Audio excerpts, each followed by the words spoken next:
You are listening to the Horse Radio Network, part of the Equine Network family. This is episode 738 of the Dressage Radio Show, official podcast of the United States Dressage Federation on the Horse Radio Network, brought to you by Kentucky Performance Products. Well, 30 years ago, a little movie called Cool Runnings told the story of the Jamaican Olympic Bobsled Team. And in the words of my friend Sanka Coffee, we're feeling very Olympic today. Tune in as we connect with U.S. Olympic silver medalist Sabine Schut-Kery, Canadian and U.S. Olympic hopeful power couple Thomas Walker and Ryan Torkkeli, and a big-time Olympic supporter, Patty Mayer.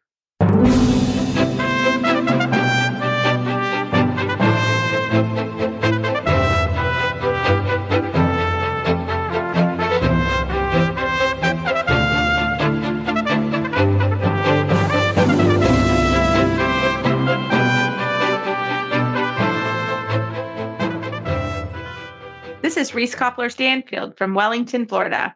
And this is Noah Ratner, back in Sherwood, Oregon. And you're listening to the Dressage Radio Show. How's it going, Reese? Good, how are you? Oh my gosh, it was so good to see you last week. I can't believe that we finally actually saw one another in the flesh, in like real life. Yeah.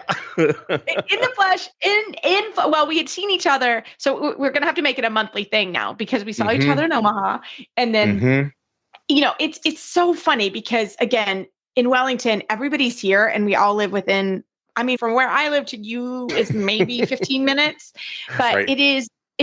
It's just, there's so much that goes on. And sometimes you end up at the same places and sometimes you don't. And you literally schedule out. I have a social calendar. The social calendar, exactly right. It's not even that exciting, but you know, I'm going to dinner tonight and I have this on that night. And so it's really cool. So to be able to like connect and you're going to be back in a few weeks, which is awesome. So it's really fun. It's wild. The journey home from Wellington. I mean, it was a great week. We had so much fun. We had the first horse show at Global for the 2024 season, the first CDI, and that was great. And then right on the heels of that, we had the 2024 Adequan FAI level USDF Trainers Conference, which was awesome, and it was so much fun getting to rub shoulders and watch the amazing clinic, and we had such a good time there. Didn't you think that was great? We did. We had a great time, and that's what's so fun about that conference every year. We sit in the one corner, and somebody tried to change our corner. I was like, no, we don't change the corner. We're always the corner at F. That's if you ever want to see us, that's where we are. We're at F because, you know, inevitably, because I have my horses here, you know, the vet's here or the farrier, or I have to run out, or it's not quite as easy. I used to run home and like ride a few horses, you know, in the lunch break or whatever, but I can't do that anymore because my farm's a little bit far from where we were. It's like 45 minutes. So it's a little bit further, but it was so great. And Sabine, she is truly, I think you're just going to love her interview. And she is literally like that in person. She is the kindest soul. Absolutely. And watching her train, oh my gosh. And Sven Rothenberger, I have met him before, but it was many, many moons ago. I was literally 18 at Mr. Schumacher's, and my friend had a horse at his barn. So we would go there and we would see him. And I met him then. And his kid, Sonica, was little. I mean, I remember seeing him play on the play gym by the barn. And so it was so fun to see him for me personally, because we both trained at the same place.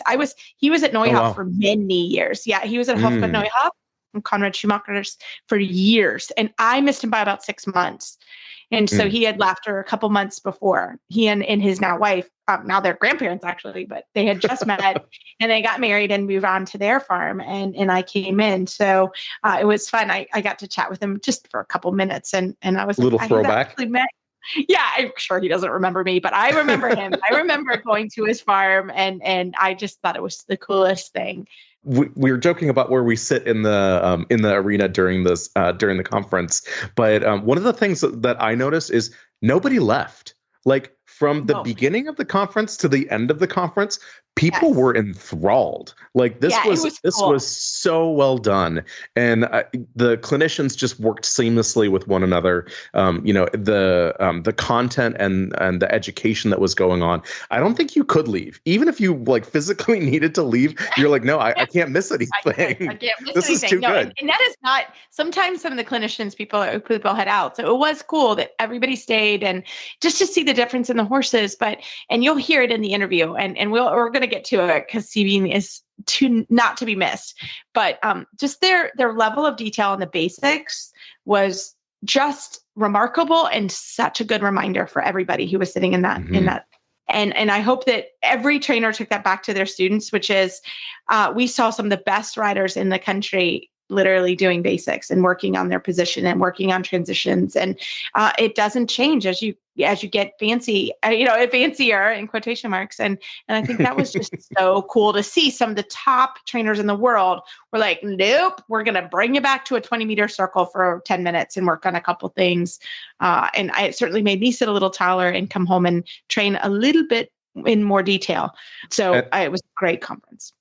And the hosts at High Moto Farm are so exceptional. And Marianne and Walter McPhail did such an amazing job, as always, and just being tremendous hosts and sponsors and supporters extraordinaire. And it was so much fun to see Marianne there and to get to talk to her. And, of course, the recognition that the Federation and the Dressage Foundation all gave them. I've heard whispers about next year's clinician, and y'all need to hold on to your seats. It is, I mean, this was amazing.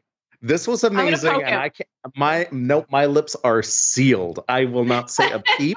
But everybody, I'm gonna try to get it. I don't know. No, this is exciting. Nope, not happening. But if you missed out this year, I'm sorry, because it was fantastic. Yeah. And Sabine Schut-Kery and Sven Rothenberger and Lilo 4 were exceptional. And you're going to hear lots about that from Sabine today. But next year's lineup is phenomenal.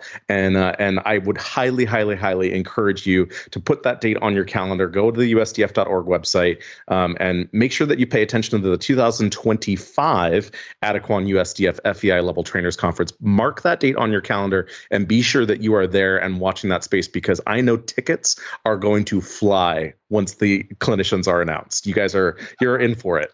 So anyways, we have lots to do. We have, like I said before, like we're feeling very Olympic today. Are you feeling Olympic today? I'm feeling Olympic. So we're going to have this short break from Kentucky Performance Products and get into it. And we hope you guys enjoy the show. Let's do it. This Nutritional Minute is brought to you by Kentucky Performance Products. Biotin is a B vitamin and has become commonplace in feed rooms across the world because of its reputation as an effective hoof supplement. An interesting fact that was discovered by researchers looking at biotin's impact on hoof quality was that horses with normal blood levels of biotin still had poor quality hoof horn, and that despite normal blood levels, horses responded to high doses of biotin given orally. This tells us that unhealthy hooves are not necessarily a result of a deficiency. Over the years, multiple other studies have found a statistically significant improvement in overall hoof condition when horses are supplemented with at least 20 milligrams of biotin per day.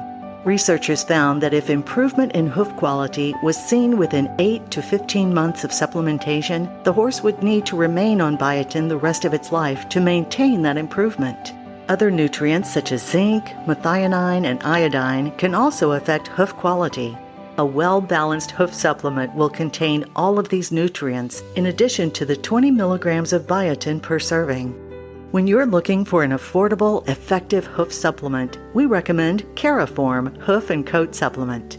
If you want a show ring shine and strong, healthy hooves, you can count on Caraform. You can learn more about Caraform at kppusa.com. Got questions about your feeding program? We can help. Email Karen at questions@kppusa.com or call us at 859-873-2974. Well, we just wrapped up a very exciting week in South Florida at the 2024 Adequan USDF FEI Level Trainers Conference at High Meadow Farm, where we had the pleasure of two fantastic clinicians that joined us for the week, including Sven Rothenberger and our friend Sabine Schut-Kery, who we are pleased to welcome back to the Dressage Radio Show. Hi, Sabine. Hi, guys. Thank you so much for having me. Hi, Sabine. It is old times here, and we're so excited to have you back on the show, Sabine. We had an amazing experience at High Meadow Farm last week. They were such incredible hosts to, once again, year after year, host this pivotal conference that I think the trainers and the riders in the U.S. that are eligible to attend really put as a major event on their calendar that they have to attend. Tell us a little bit about what it was like to be the featured clinician this year. Yeah, I mean, first of all, I felt very honored when I was asked, and it was like really interesting and also for me very interesting, to collaborate with Sven Rothenberger and with Lilo 4. And I would say, there's not a day that goes by where when working with horses, there's not something, we all learn. So for me, it was, yes, I was one of the teachers, but I also walked away with a lot of things that I learned and just, it was just a really good experience. And again, there's always something to learn for all of us. Absolutely. And Sabine, you started you were able to see the riders the day before, right? So you were able, can you kind of explain to people the whole conference and how it works for on your side? Yeah, it was a little more difficult because Sven wasn't here yet, but, we always love to get a little bit the European input, and the trainers from overseas is such a great value. So it was fantastic to be able to have Sven's time and attention and knowledge, but he was not there that day. So I think it was a little more challenging for him, but he did, obviously amazing. So the day before, and what we do, we get applications to come in. And I think this is for, rider applications. But I think what's really interesting is how you get chosen. It doesn't mean if you didn't get chosen that you're not good enough. Good enough has actually nothing really to do with it, at least not for us this year, because we really try to pick horses that we felt we could demonstrate something with, a horse-rider combination. And we also try to have a little bit of a variety. We didn't want always the, advanced and close to perfect, really good riders. I think they have done it a lot.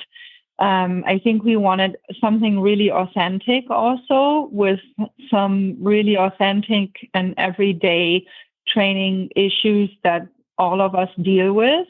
But again, with horses that we felt like we could demonstrate some exercises that could be helpful for the audience and also for the demo riders as well. And I can't stress it enough. I've done it myself as a rider, but still, I can't say it enough to thank these riders to put themselves out there in front of so many people, not knowing, how the coaching style would go and really not knowing what to expect, right? And so it's huge. So that is always something to be thankful for.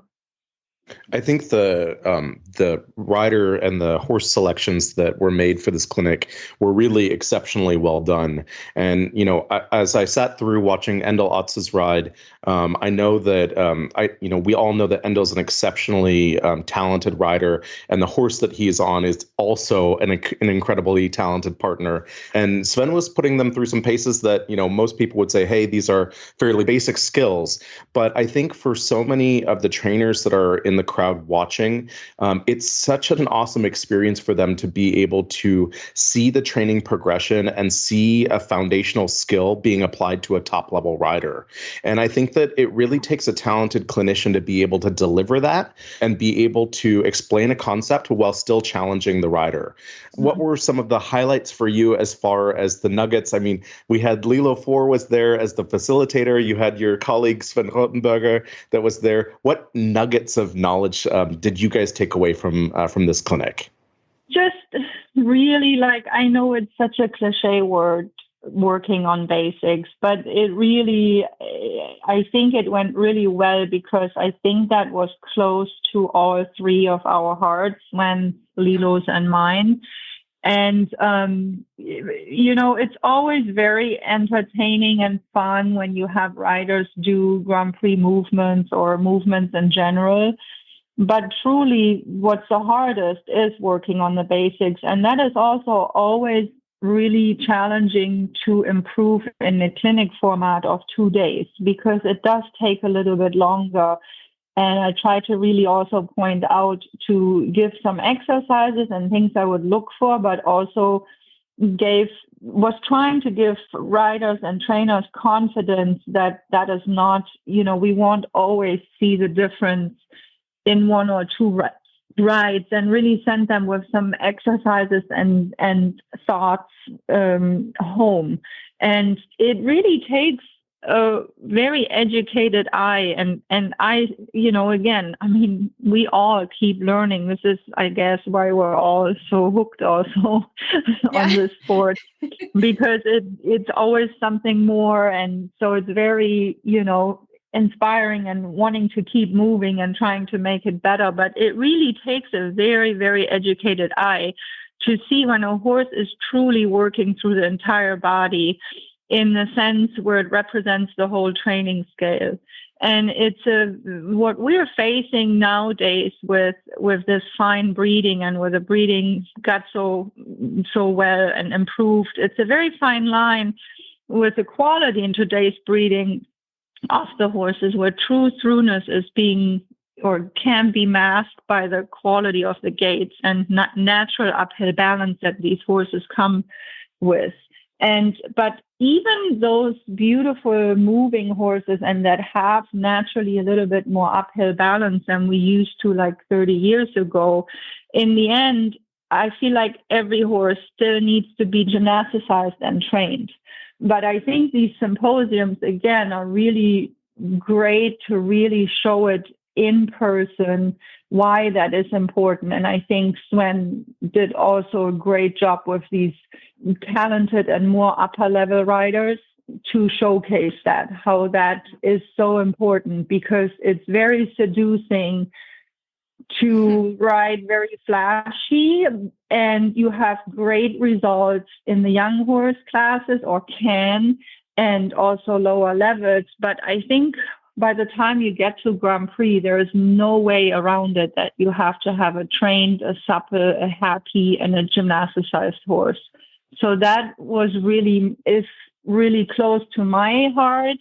And I felt working with Lilo now closer, and the day prior, she's the same way. And I felt Sven meeting him here, which was such an honor, and such an honor to work with him. But I was really happy that we all were on the same page, made it really fun, and a consistent message throughout, all the different types of horses and riders. Yeah. It was unbelievably cohesive.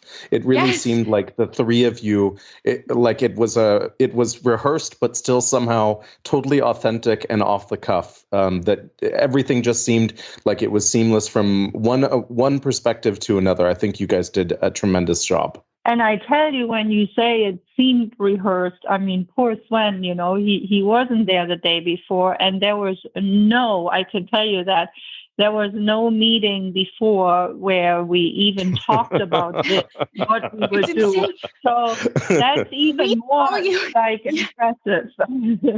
It was so impressive. We actually saw you right outside, and you said, "No, I have never met him before." And we thought you guys were old friends. Truly, it was cool. I was like, "Really? You've never met before?" That was amazing. Well, Sabine, I have pages and pages of notes, but you talked about the analogy of a bow and arrow a lot, and I love that analogy. Can you kind of give our listeners a taste of what you were talking about with the bow and arrow analogy? Yes, I mean, I often use it in the moment, so it's just getting the connection from back to front, but in a way where the whole body is involved. And I'm reflecting back to these incredibly moving horses that we have nowadays.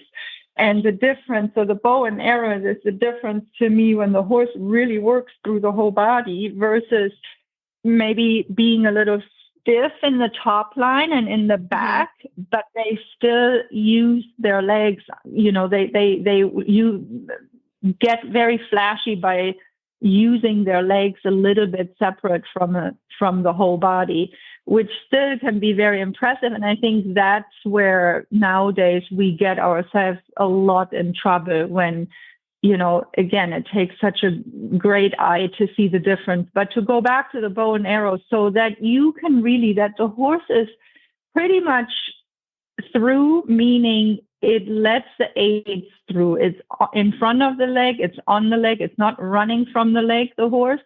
The horse is not behind the leg either. Over the back, so it goes through a supple back that the rider actually can sit. One of my favorite, you know, when I learned, it was always the throughness was also judged on how the horse takes the rider and how easy it lets the rider sit. And then into the contact, I mean, contact or connection we talk so much about, and then that it's not being ridden into a stiff contact, but a recycling contact that forms a circle for the energy to flow through. So now you can really gather energy up, and, you know, you decide how much. Do you want a forward movement? But because you gathered that energy up behind the saddle, it's uphill no matter what, if it's forward or if it's more collected or in a downward transition. It's always, you always have this gathered up forward energy with balance, and you take it forward or back. And think about, you know, I think the canter trot transitions are so important, and I always try to remind riders, it's the same when you do a passage to piaffe transition. They have to stay uphill and balanced and soft and in self-carriage. But I think, you know, for some reason, a lot of people, I was trying to point that out too, a lot of riders think too much of each level, of a level they accomplish, instead of really seeing those, the training opportunities. That's why I love still to this day having 4-year-olds, because a great canter trot transition, I already vision my piaffe, passage to piaffe downward transition. And obviously there's still extended trot to collected trot. But you see, it's the basic half halt, and it's the basic element of shifting the gears back and forth, but with always an uphill balance. Yeah. I hope that makes sense. Oh, yeah. Oh my gosh. Exactly. Yeah, it was beautiful. I mean, I feel like you could just put what you just said into a book, and you don't need to do any editing.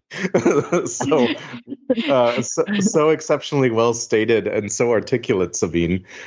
We had the pleasure, and I should say the USDF is so incredibly fortunate now to have you on as one of our educators with the FEI level USDF Youth Clinic series, and I think it's such a metamorphosis to see one of our Olympic level athletes, and not just an Olympic level, like an Olympic silver medalist from the most recent Olympic Games, that has turned around and really dedicated and given so much of her energy to education and to giving back to the community. Sabine, can you tell us a little bit about what that means to you and what it's like to be an educator as well as a rider and a trainer? Yeah, it's just always so exciting. I mean, first of all, working with the youth is something very special. I don't have children on my own. I always say I have a lot of furry children. I feel you. I'm the same. But I love children, and we were often, between two decisions, having children or not. But anyways, that to me is really close to my heart. And also it's so rewarding to see these kids that are so hungry for learning. There's just something really magical. I remember being at Noah's facility, and we were done with the clinic getting ready for an evening theory session. And you see everybody hand walking in the arena. We looked through the clubhouse, through the window, and they're all bundled up together, all friendly. I mean, that is really something I grew up with, and it's a little bit challenging in the US because of the distance. And it just brought back such good memory and was just really fantastic to see how they bonded. And it was, it is a single sport in most of the time, other than when we go for a team.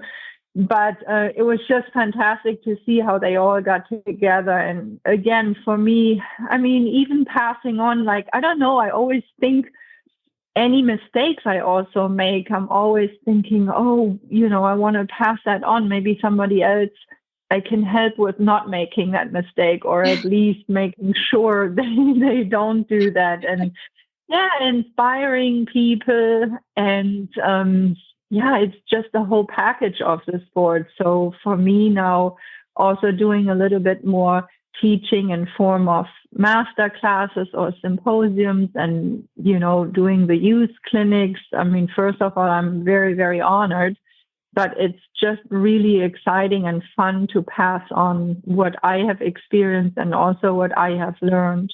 So, Sabine, just as a takeaway for everyone that wasn't able to be here, I think that is one of the best things about the Trainers Conference here is there's so much discussion that goes on, and there's times that you can just chat with friends and meet people. What would be one kind of general takeaway you would give to our listeners about the clinic and what you saw? Maybe good, or maybe something that we could all work on together.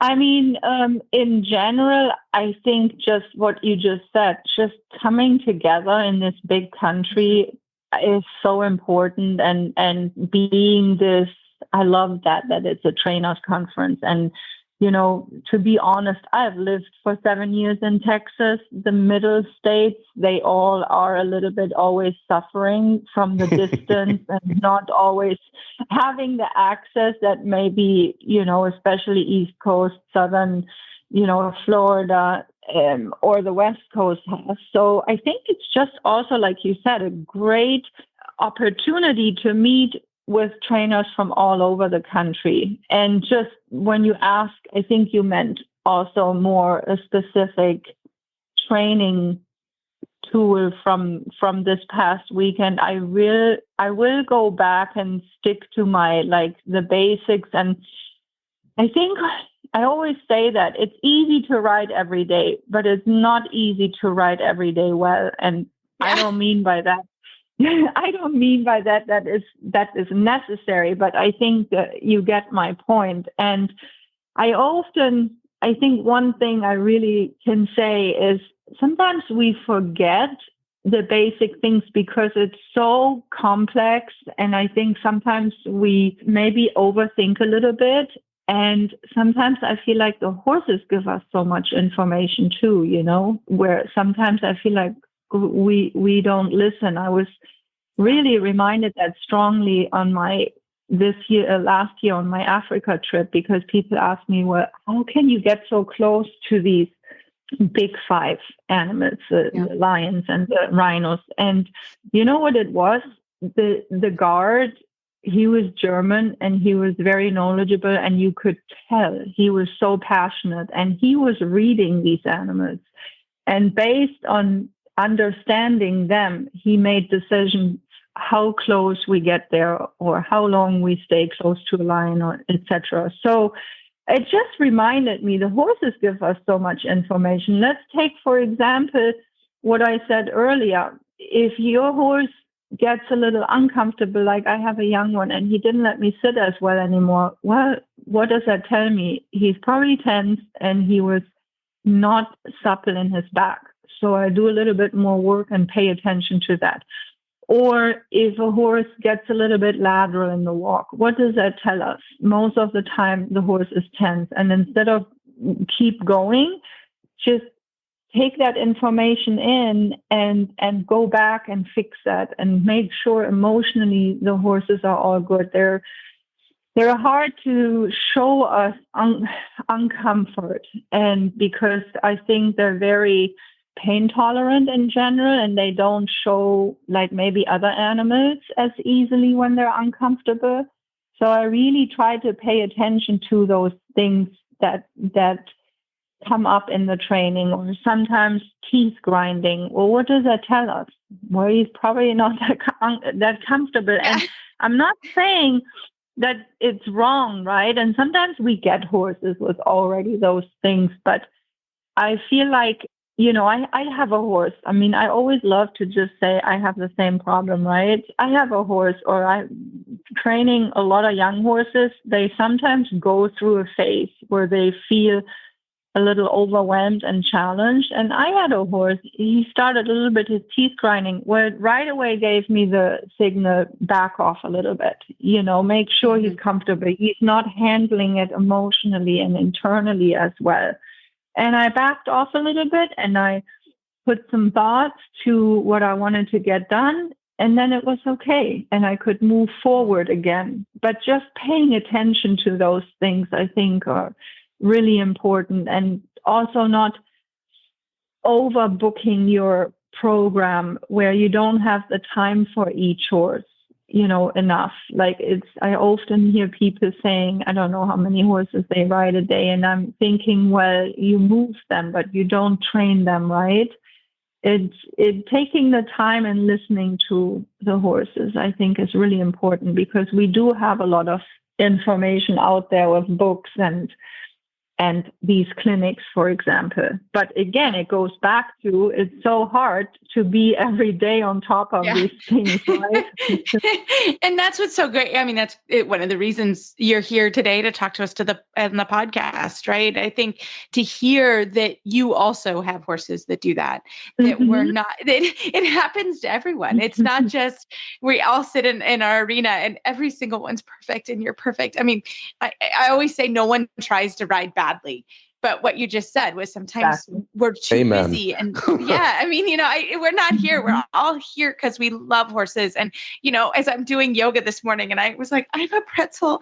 And I'm like, clearly I'm doing this to make me ride better, you know, but you know, we all try so hard. Whatever it takes, Reese. Whatever it takes, you know, I'm trying. But to hear, you know, I think it's so easy to say, oh, you know, Sabine is amazing. And but to hear you have the same problems. And some of the reasons we miss listening is we're too busy or we're rushing or we're whatever. And just to hear that, I think, and that's why these clinics and these interviews are so important, so that we all learn it happens to everybody and it's part of training horses. And if it were that straight line, we'd all have the same medal you have. It's just not. And I think it's also a little bit being reminded and refreshed. I'm sure a lot of people, you know, hear the things, but everybody also has a little different saying and comparisons that click to certain people. But it's just so good, like the everyday, what's the word in English? grind, right? Yeah. Everyday grind. Work. Yeah. Yep. Yeah, Yes. it just takes that. I mean, that's what I also meant by it's not so easy to write every day well, but these things help to be, get refreshed and get really inspired. I mean, I walked away from it. I booked a clinic with Lilo. I mean, it's just inspiration and you just don't stop learning. And let me tell you, I mean, if I know people always say that it helps. I have the exact same problems like every one of you, exactly the same. And it's, for me, sometimes I want to bang my head against the wall. It's so humbling and difficult, but it's also a lot of fun, obviously. But it takes a lot of discipline, that's for sure. Yeah, it does so much. We were so incredibly fortunate to have such exceptional hosts at the Adequan FEI Level Trainers Conference this year. And this was my first time attending and, going as a regional director for USDF, as well as wearing the hat for the Dressage radio show, which was super fun. And Reese and I were creating quite a commotion in the corner. I'm sure some of the other auditors weren't always appreciative of that, but it was in good spirit. And we were certainly enjoying the fabulous education opportunity that was being made available. One of the things that I absolutely want to highlight is that we had the opportunity to recognize Marianne and Walter McPhail, who have made an exceptional contribution to our sport going forward. I know that Stefan Hench, our USDF executive director, alongside George Williams and representatives from the Dressage Foundation, were all very excited to recognize and present the McPhails with recognition for all of what they're doing for our sport. For those of you who are not familiar with that, the McPhails have committed to educational opportunities for all of the membership in the coming years by investing in technology that will allow each of our members to be able to judge alongside with professional judges and to see real life examples of what earns a 7 or what makes the difference between a 7 and an 8 or even a half mark, and really putting their foot down and saying that can't just be education that's reserved for the judges. That's education that should be available to all. And that was part of Marianne McPhail's commitment in their pledge of making that educational opportunity available, is that it should be available to everyone.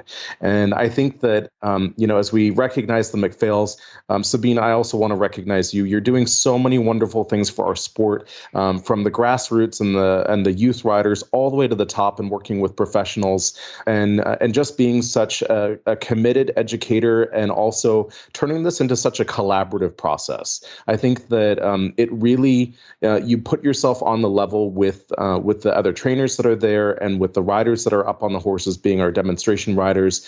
And I think that really makes it a positive learning environment for everyone. And I just think the vibe of this conference was tremendous. And I'm so fortunate to have been able to be there and witness it.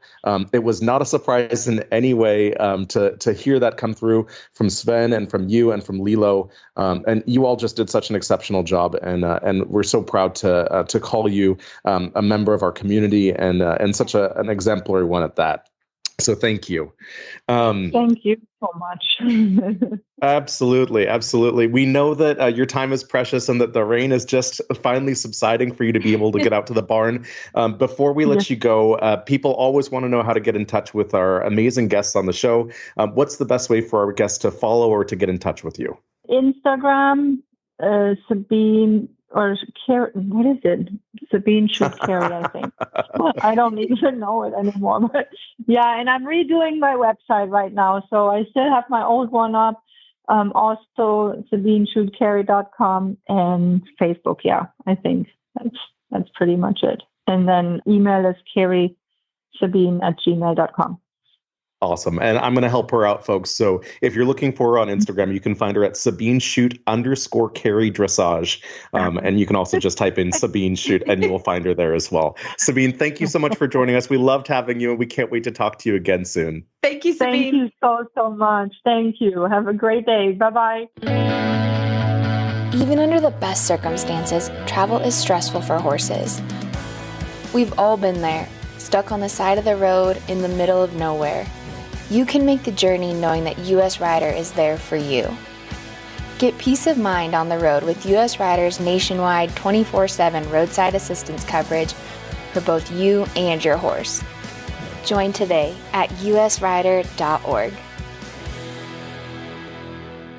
Well, ladies and gentlemen, I am very fortunate to welcome onto our show for the first time Ryan Torkkeli and his partner Thomas Walker. Gentlemen, welcome to the Dressage Radio Show.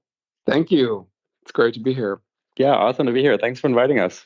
Absolutely. Well, this is probably the first time that we're spanning, I think, 3, if not 4 different time zones to welcome our guests to the show. So we're conquering new territory here, which is exciting for Reese and I on our new adventure together on the radio show. But we're super excited to have both of you guys with us. You know, we have so many amazing athletes that are representing the United States and Canada that are stationed right here in the North American continent. But then we also have athletes that are competing and representing the flags on foreign soil. And that was really the impetus for me to think about this today and say, oh my gosh, we really need to touch base with our athletes that are carrying the flag overseas. So Ryan, tell us, you've lived in Germany for quite a bit of time. I think I read somewhere that you first moved to Germany at age 19. Tell us a little bit about what took you there and what's keeping you there now. So I was living in Thunder Bay. I grew up in Thunder Bay, Ontario, and I was crazy about horses, but never really got into, I didn't have the opportunities to really ride. And a good friend of mine said to me, if you really want to learn how to ride properly, you have to go to Germany. So this was in my mind, and I did 1 year of college. And then I had the opportunity to train, go to work, be a working student with Catherine Haddad. She needed someone to work for the summer to fill in for a little while. And I said, yeah, I'll be there. And I was there a week later. And I ended up staying. And yeah, it was an opportunity that really changed my life. And the rest is history, right? Yeah, the obsession continued, and it still continues. And how did you guys come to decide as a married couple? How did you guys come to decide that you wanted to relocate your training businesses and combine your efforts and moving together and to start this whole endeavor of living in Germany? Well, we actually met in Germany years ago, I think in 2011. And so we had our first business together in Sweden. I was in a little bit of a in-between point in my life. And Thomas said, yeah, come to Sweden. And I said, oh, why not? And we did that. And we went through, I think, one of the worst winters in Sweden that they had in decades. And Thomas said, let's go to California. And I said, I'll be there. No problem. I understand, Thomas. That's why I'm a snowbird officially. I punched my card. So I get it. Yeah. So that was an easy decision to make after a winter like that. Fantastic. So Thomas, what is it like to live and show in Germany for our listeners that kind of don't know that process? I mean, it's amazing. It's for me, it's so inspiring, coming from growing up in California and riding, and, I did juniors, young riders, U25, everything. And you always hear about, Europe. And I mean, I had some experience because I'm half Danish. My mom's originally from Denmark. I mean, she lives there now. But so, I had a little bit of a taste, but Germany is sort of the mecca, right, of our sport. And to actually be here, immersed in everything is really quite amazing, because, for example, you go to one little, quote unquote, little show, like a small show, you'll have 20 people riding in the Prix St. George or in the Grand Prix, Amazing. And just the level of just riding and horses, it's amazing. And where are you guys located? So we're where we live. It's called Kerpen-Sindorf, but it's really close to Cologne. So it's like the sort of largest city that we're close to. So you can essentially walk to Aachen. Basically, yeah. I mean, it's like 35, 40 minutes away from us. So of course, every time it's here, we're there. Beautiful. Yeah, beautiful. I can think of worse things. And do you like guests during the Aachen week? No, just kidding. Yes. So I rode in Aachen. I did the 5-star in Aachen in 2021.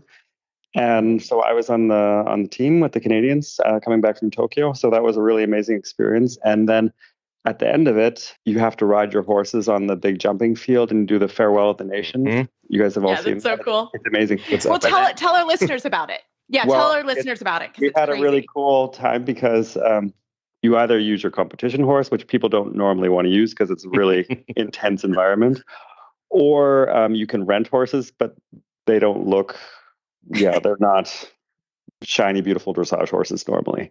So I offered to take horses from our stable because we had some very well-behaved horses. And so we packed up Sterni, drove home 30 minutes, and our team at home had 4 horses ready, all braided and bandaged, ready to go. We put them on the truck and we drove back to Aachen. We had for the Canadian team, so everyone had really beautiful horses. That's cool. That's really cool. That was really fun because it was just fun to just go home and grab the horses and come back and do the farewell of the nations, and it was a really fun experience. It's such an incredible thing to watch. You know, I've had the great fortune of having actually been there and seen this in person, and I can't wait until the next one. I think it's as close as we can get as a sport to the Olympic opening ceremonies and the Olympic closing ceremonies. Is the Parade of Nations at Aachen is just unreal. And kudos to you for having checked that one off and having done that. I think a lot of people could only dream of that. It was surreal. The weather was amazing. It was beautiful weather, and the horses and just the whole atmosphere. The stadium was full of people, like just packed. Yeah. It's amazing. That's awesome. So Ryan, in 2022, you actually had a huge, I think, milestone opportunity to compete at the World Championships in Herning. Tell us about your horse partner and what that experience was like for you. So my horse partner is Sternenwanderer. It's a bit of a mouthful, and he's now an 18-year-old Rhinelander gelding, and he's a really incredibly special horse. We've been together now 5 years. It's almost 6 years we've been together.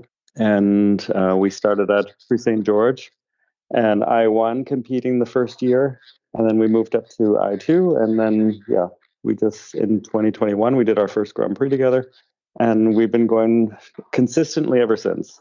You know, I've been following along your journey, the both of you, for quite some time now, and I always remark when I see the leaderboards and the standings that you guys post on your social media after a competition. And you know, a lot of the times you're at a CDN, you're at a national level competition in Germany, but you're still representing the United States and you're still representing Canada, respectively. And the outcomes and the results that you guys are putting up on a regular basis is just exceptional. And so to see then that you had the opportunity to represent Canada at the World Championships is like I said before, it's just unreal.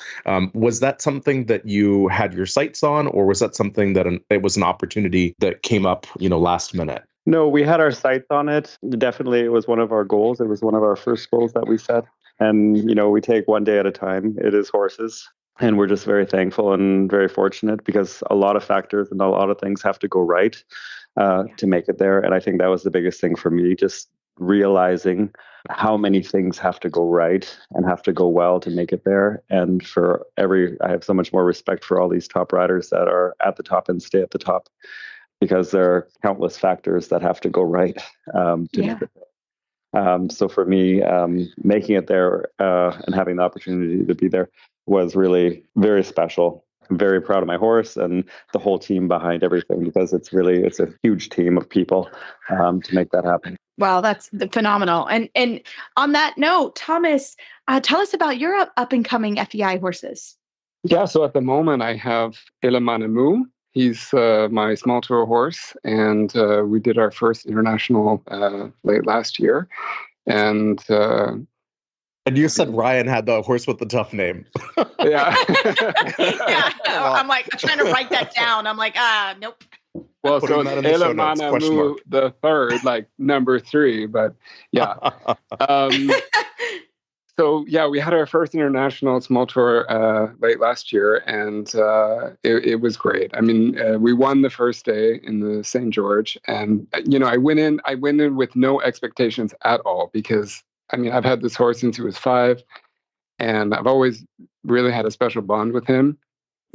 Some would say maybe he's not the most like flashy, biggest moving horse. He wasn't, certainly when he was younger. But over the years, it's really developed. And he's really turning into something really exciting. But going into that, like I said, I didn't expect anything. I was just so happy to go and do it. And, I'm there supporting Ryan at these big shows, and I'm so proud of him. And then to actually be able to do it together was so cool. So yeah, I have him, and actually my Grand Prix horse, High Tech, who unfortunately 2 years ago he was injured, but I was lucky to have a lot of success with him, before the injury. And now he's coming back. So fingers crossed, everything's good. I actually we did the ownership for Paris. I plan to declare with him. We'll see what happens. Yeah, and I have Venano. He's an 8-year-old stallion, and we're hoping to do start in the S in the Prix St. George and I1 this year. So those are my 3 FEI horses, and then some really exciting young ones coming up. I have a couple of really good 4-year-olds. Yeah. So I have to ask you, Thomas, you're talking about your up and coming mounts and your Grand Prix horse, and it sounds like you guys have an exceptional team that's behind you. Tell us about your yard and who you guys are training with, and how you guys came to be in that situation. Yeah, so our yard, our facility is really great. I have to say, we are very happy there. It's a place where the horses, they can go out all the time outside, which is really important for us, especially in the summer. We have a lot of pastures, and every horse has a green field that they can go out on for at least half the day. And also here in the winter, even when the weather's not great, it's made so they can always be outside. It's such an important thing for us that they can be outside. And it's a big piece of our training, that they can be horses too. That's the ideal situation, and I think everyone aspires to have the opportunity to give their horses the mental health time that they need to just be horses, and but also being high performance partners that we need them to be when they're in the show ring. So gentlemen, we're coming up on a very important milestone with the Paris Olympics, literally just around the corner. I know that you guys both have horses that you're intending to declare for, that you have declared for. Have you guys thought about what it's going to be like if both of you were to make the team for Canada and for the US? What that would be like? Ryan, what's your take on that? Oh, I just got goosebumps. Yes, I did too. I was as you should. My gosh. Yeah, because we have 3 horses. Well, I declared 2 horses, and Thomas is declaring High Tech. And we thought, okay, what if this really happens? What if we're doing this?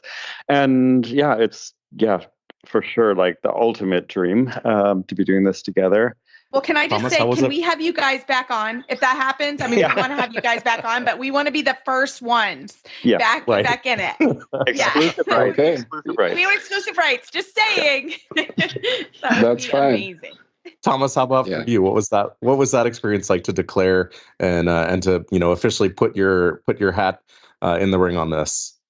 Yeah, it sounds stupid, but it's like a dream come true. I haven't done anything yet, but just to push that button and say I'm going for it, Yeah, amazing.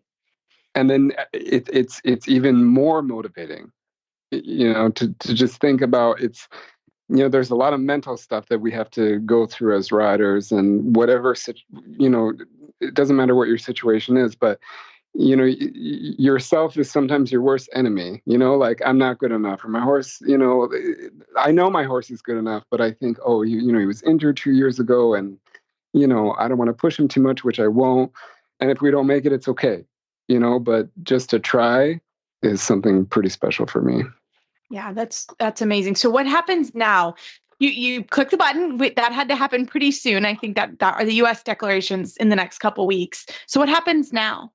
Yeah, so for us, here in Germany, and the rules, with the USEF and our federation, and then being here in Germany, they sort of have to work together. But I have to have two competitions showing that I can do it. Basically, you need a certain amount of scores. So I have to do that first, and then I'm able to enter a CDI here. So that's what I'm saying with the timing. I don't know if we can actually do that. Yeah, we'll see. I'm going to try. We're going to try, but It could, but yeah. There's so much to be excited about. I think, that you even have the ability to be at the point where you can press the button. And so, you've taken the first steps together on this incredible journey. And that's just so exciting. Reese and I were both back down in Wellington last week for the first global CDI of the season, and at the FEI Trainers Conference that USDF put on. And it was, it's so exciting because we're, every day we get a new update from the media that, a new horse has been acquired for another country. And there's been a lot of action for the US, and there's been a lot of action for Canada. And all of a sudden, there's just so much talent that's coming into both countries. I think it's going to be a really exciting lead up to these Olympic Games. But right on the heels of that, we also just found out, I think a few months ago, that Aachen has won the bid to host the World Championships again in 2026. What's that like to think about? You guys, like I said before, you could walk to Aachen. So what's it like to think of that could be in your backyard again, and that you guys could have a shot at representing your countries at the next World Championships, just the same as the Olympics? Yeah, I mean, amazing. It's, like you say, it's so close for us, and that show, anyways, it's so prestigious. Just to be there, Ryan, he's ridden there, which, is a dream in itself. But yeah, it would be really cool. Well, gentlemen, we had such a good time connecting with you, and thank you guys for making this work with your very, very busy schedules. We are fingers crossed and hooves and toes and all the different digits that we can. Thank you so much. That things come together.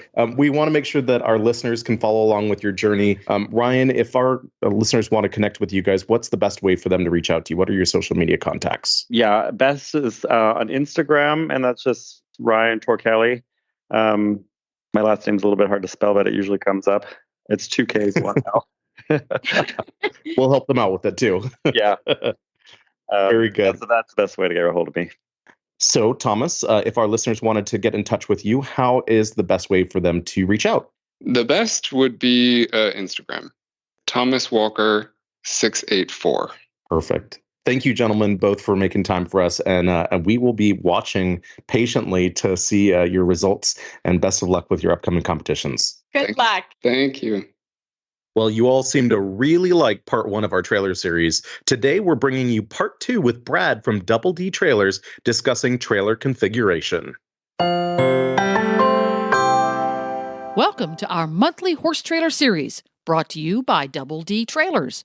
Find them online at doubledtrailers.com. That's double, the letter D, trailers.com. Glenn here, founder of the Horse Radio Network and host of Horses in the Morning. One of the top requested segments we've gotten from listeners is about trailers and trailer safety. Brad Heath from Double D Trailers has agreed to help us with a 5-part series on trailers.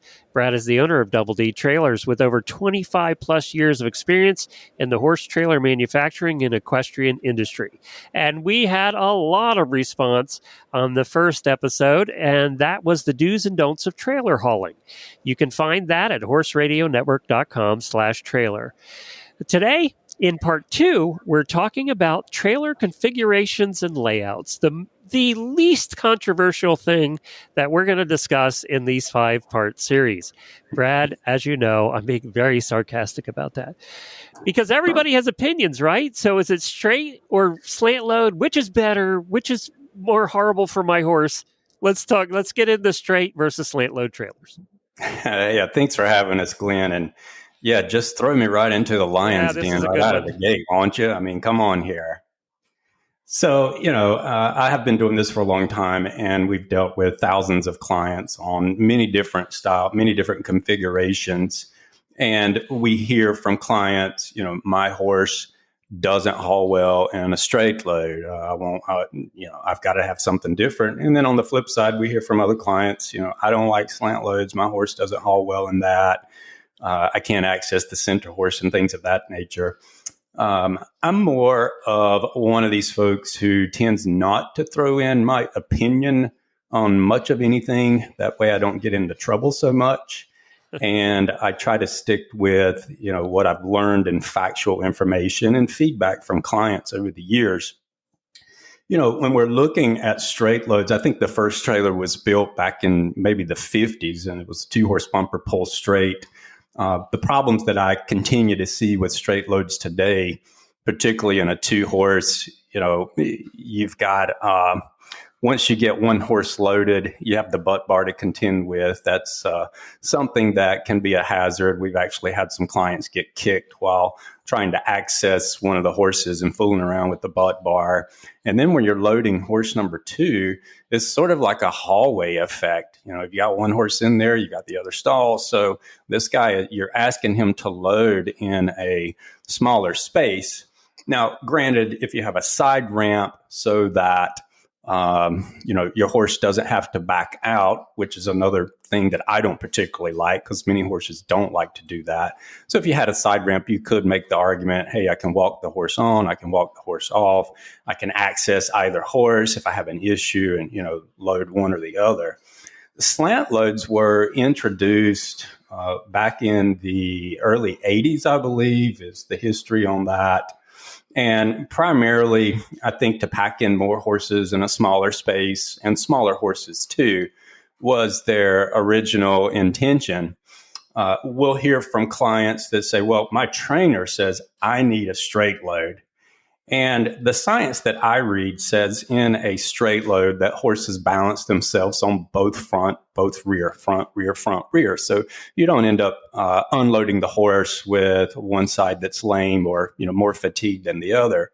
Whereas in a slant load configuration, they may balance on the front, right, and left rear, front, right, left, rear. And so the argument is over a many hour period, if you're traveling to a show in a slant, you may unload that horse and they favor one side or the other. So that's sort of the argument there, at least that I have heard from a trainer perspective. When we jump back to the slant load, today, Glenn, we probably do 95% slant. And I have clients all over the United States. That surprises me. Yeah. Yeah. We have clients all over the U.S. hauling really expensive breeding horses, mare and foal, show horses. You name it. Some really high dollar animals that clients are transporting. So safety is of the utmost importance, both for horse and handler. And a lot of the complaints with slant loads, my horse doesn't like to load in the narrow door with the rear tack. We've solved that issue on some of our designs. In a 2-horse configuration, if it were a slant, the argument is, well, I can't access the front horse in an emergency situation. We offer side ramp, so that solves that issue. And then even in a 3-horse configuration, we can do a side ramp on the front stall. We can do, you can access the back horse from the back doors of the trailer. But for the center horse, how do you get to him? Well, we have solutions on that too. We built a 3-horse reverse load with a double side ramp, and it allows you to access each horse independent from the other. And then other pushback that we hear on slants, I have a 17-2 warm blood, 1,500 plus pounds, and he or she, they're just not going to fit in that configuration. And which is entirely false. In horse trailers, they're just like pants and shoes and coats and shirts. One size doesn't fit all. And so we simply collect the need of the client. We listen to what they're trying to accomplish, and then from there we make recommendations as to what may or may not work the best. We lay out all the information and we let the client make their own decision. So what's the difference? So talk about the reverse slant and reverse straight. What does that mean? Well, I never even heard of a reverse load. I can't say it until about 10 years ago. A client out of Texas reached out to us and she said, hey, I really like you guys' safe tack compartment and I want a reverse load. And I'm like, a reverse who? What is that? And so she started explaining the benefits, some independent studies that suggest horses haul with less stress in a rear-facing configuration. I jumped on and really just started to kind of look at what was available in the market. And a lot of manufacturers are already building reverse loads, but they were all littered with safety concerns and safety hazards, either narrow ramps, no place for the handler to escape, no access to the middle horse. I mean, it was a laundry list of issues. And so, we put on our thinking caps and set out to solve the concerns associated with reverse loads and actually have a patent on that. So our solution allows you to haul a horse in a forward-facing configuration or a rear-facing configuration, and that would be in the slant design. In a straight configuration, I think... before you go on, so they would have a side door to load then? You could load through the side door and unload through the back, or you can load through the back door and unload through the side door. Gotcha. Okay. Yeah, so on the reverse load in a straight configuration, we typically see that in a 2-horse. I guess you maybe could do a 3. I've never built one. What I see that I personally don't like it is the horse's head is sticking right at the back doors of the trailer, for one. So if you get rear-ended, I'm not sure, what the safety aspect of that would be. And the other problem is on the construction. Quick. Yeah. The other problem is on the construction design itself. The axles have to be, if it's a 2-horse bumper pull with a dressing room, and you look at the axle placement where the horse stands, the axles are slid farther forward on a reverse load straight than what they would be on a conventional straight load, because they're trying to center the majority of the horse's weight over that axle bed. And that's fine, but my concern is, I've had clients to haul horses in a box stall configuration. They remove the dividers, and if that weight shifts farther to the back, because their head is designed to be at the back, not their butt. And if you throw all that horse's body weight at the back, I think you could end up with negative tongue weight there, and that certainly wouldn't be a good situation. So just for those reasons and a couple more, we recommend against straight loads and reverse loads, and it's just not anything that we will build. Let's talk a little bit about the 2+1. I'm actually seeing, I think, more 2+1s, or maybe I just know people who own them more. Kind of explain that configuration.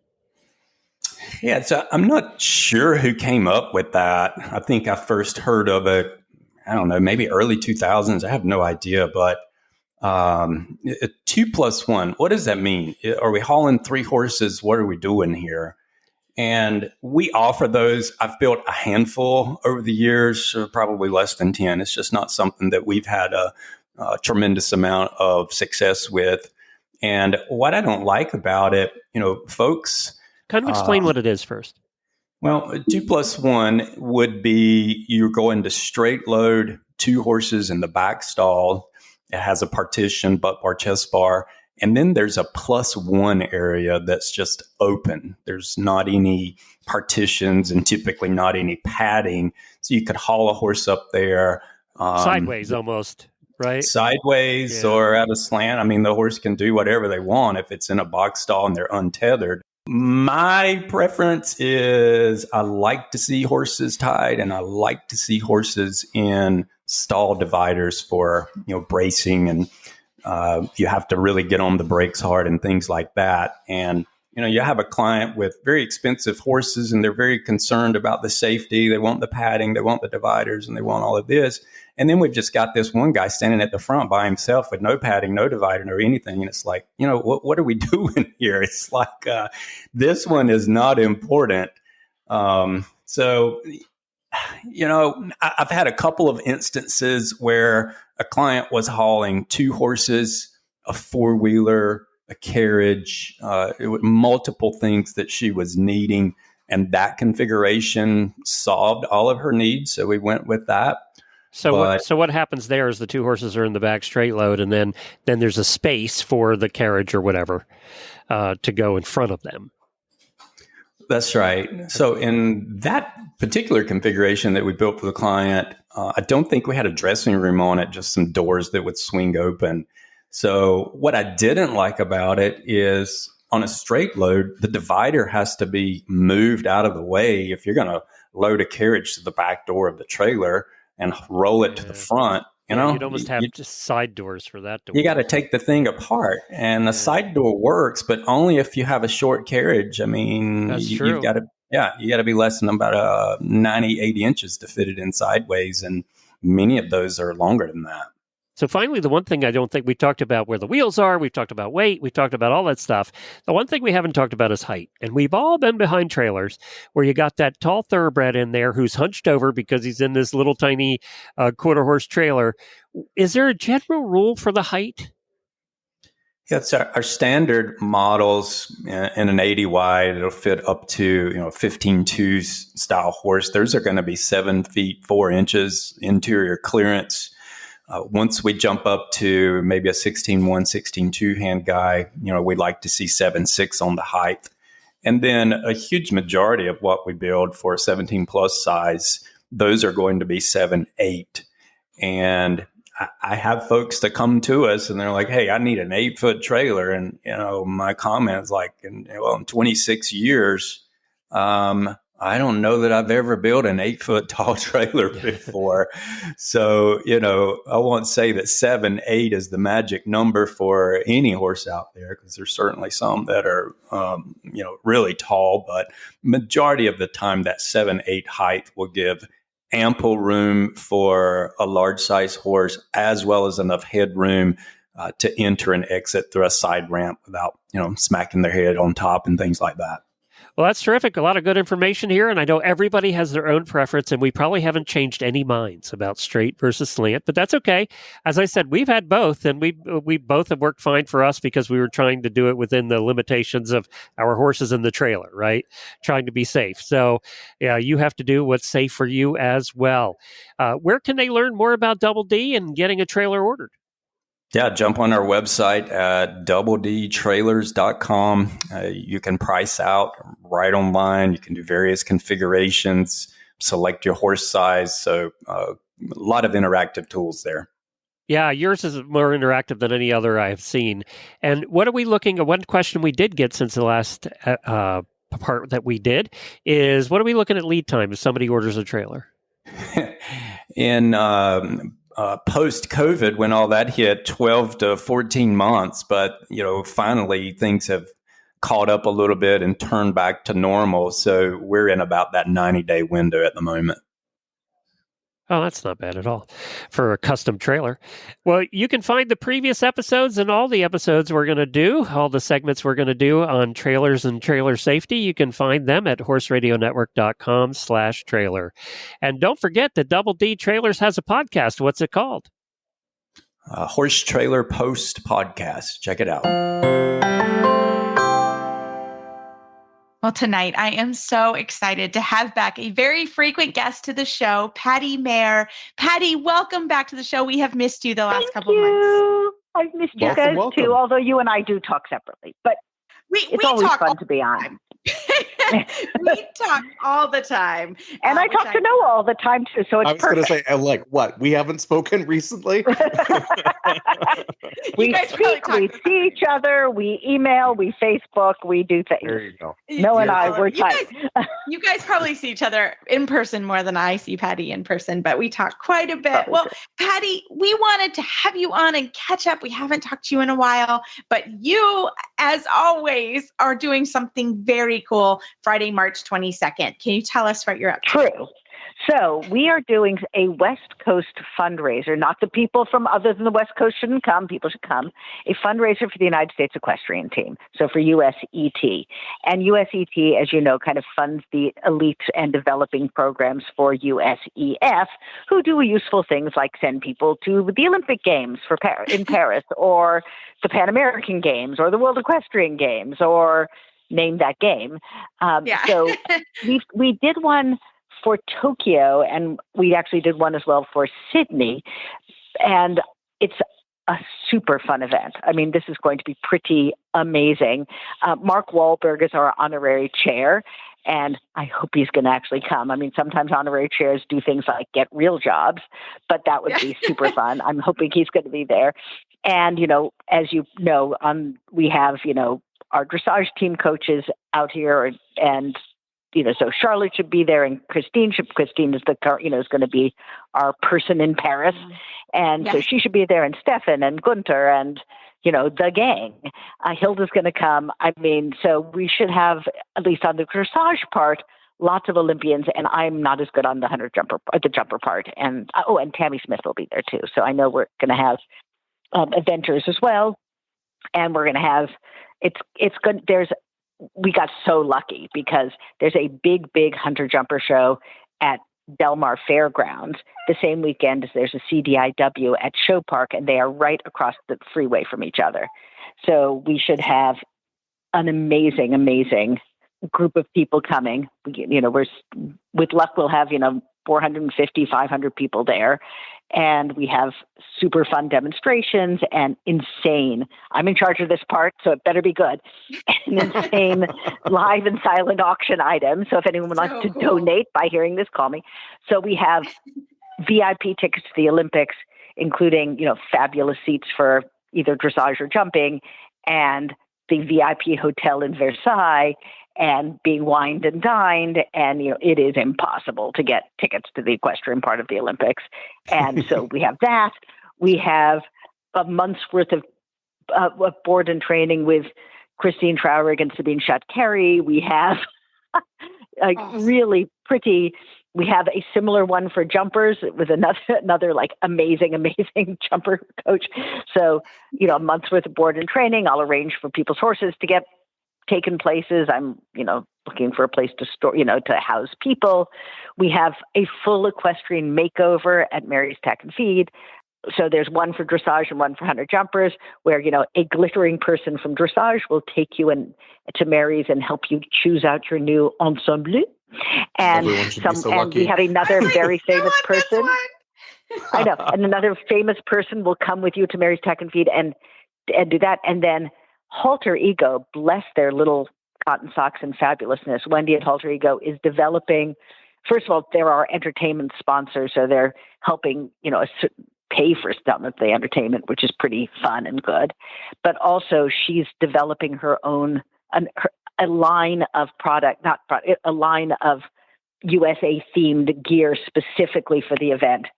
And it's going to be amazing. I mean, everyone's been great. Mary's has been great. Halter Ego has been phenomenal. We just got one of the really good non-alcoholic bev companies, international companies, to donate a huge amount of non-alcoholic bev and cocktails. And we have wine sponsors. We're looking for more of those. And anyway, this is a call to action for a lot of people. Call to action a lot of people. Mr. Wahlberg, we need your tequila. Yes, exactly. So, but I mean, it's fun. It's going to be pretty good. We've got, golfing with celebs. We've got all sorts of fun things. Cool. So, Patty, this is a monumental undertaking, and it doesn't surprise me in the least that you are at the helm of this whole thing.